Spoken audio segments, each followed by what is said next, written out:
রাব্বুল আলামিন এই কবরে যারা দিন শুয়ে আছেন আল্লাহ, তার কবরকে তুমি জান্নাতের টুকরা বানিয়ে দাও আল্লাহ, তার শাহাদাত তুমি কবুল করে নাও। এই কবুলিয়তের মধ্য দিয়ে শুধু বাংলাদেশ নয়, সারা পৃথিবীতে আল্লাহ মুসলিম মুসলমানরা জীবন দিচ্ছে, শাহাদাত বরণ করছে।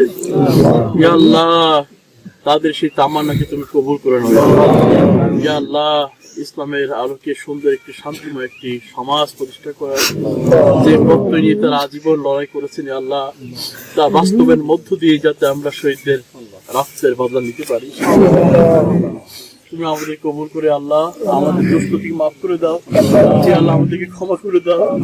আল্লাহ আমাদের সমস্ত ত্রুটিগুলোকে তুমি আল্লাহ আমাদের এক একজন খাঁটি মুসলিম মুমিন প্র্যাকটিসিং মুসলমান হিসেবে এই জমিনে চলার তৌফিক দান করে।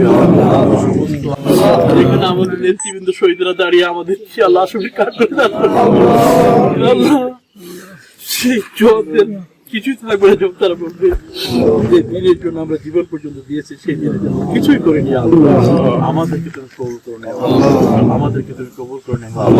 শহীদের সমস্ত শহীদদেরকে তুমি কবুল করে নেও, তাদের শাহাদাতের মর্যাদা তুমি দান করি আল্লাহ।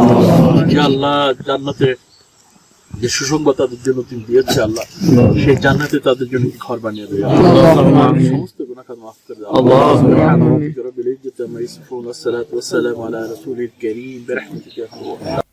সোনার পাখিরা একে একে উড়ে যায়, ভেঙে ভেঙে হৃদয়ের সকল বাঁধন।